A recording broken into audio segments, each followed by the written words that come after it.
Anthony Joshua and Dillian Whyte are set to meet again, and promises to be an intriguing clash of strengths and weaknesses. Both fighters have evolved since their initial meeting, and a keen understanding of their opponent's weaknesses becomes crucial. So let's look at how Joshua and Whyte can exploit each other's vulnerabilities and how they have changed overall since they last met.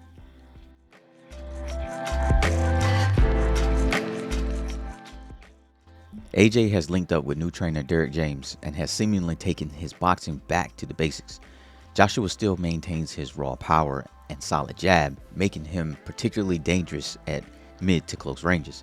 Against Franklin, AJ chose to keep the shorter fighter at a distance, looking to set up lead left hooks and straight right hands off of the jab.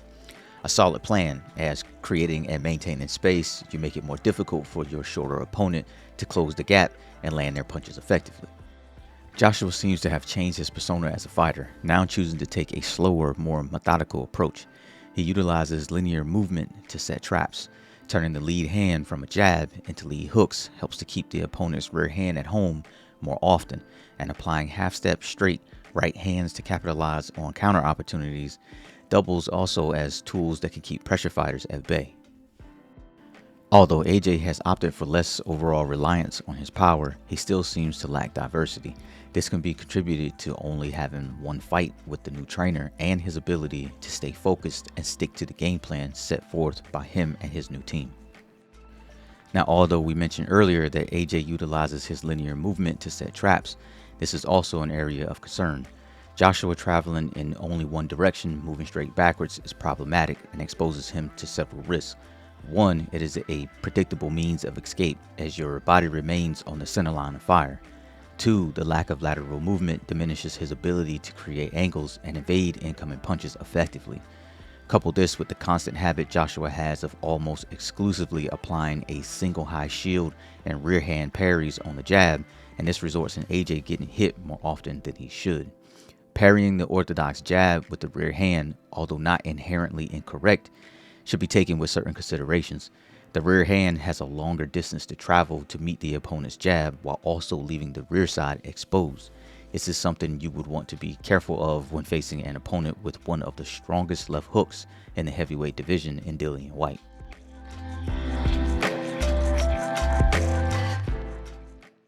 The major key change Dillian Whyte has made is the implementation of the cross-arm guard defense. This defensive technique involves positioning your forearms and gloves to provide a protective barrier against your opponent's punches and adding additional protection for the chin. Fighters who have used this defensive style in the past have recalled opponents breaking their hands due to landing punches on the forearms and the elbows. Dillian uses this in combination with good head movement and the utilization of the rear hand as a windshield wiper to protect himself from right and left hands. His fight with Franklin saw his opponent finding difficulty in landing punches cleanly, regardless of what it was that he threw.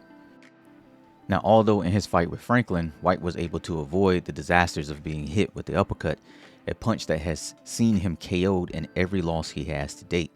The right hand of Franklin was able to reach its mark typically, while Dillian was trying to get off his own offense.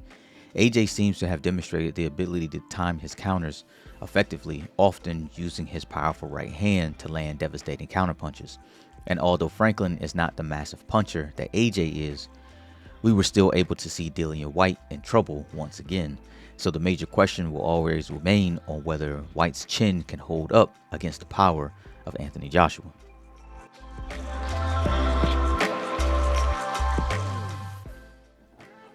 This coming rematch will be decided on three major factors: the power of both fighters versus each fighter's perceived durability, the forward aggression of Dillian Whyte versus the counterpunching of AJ, and how well each fighter can recognize their own defensive vulnerabilities, either utilizing those holes to set traps or avoid the other fighters capitalizing on them.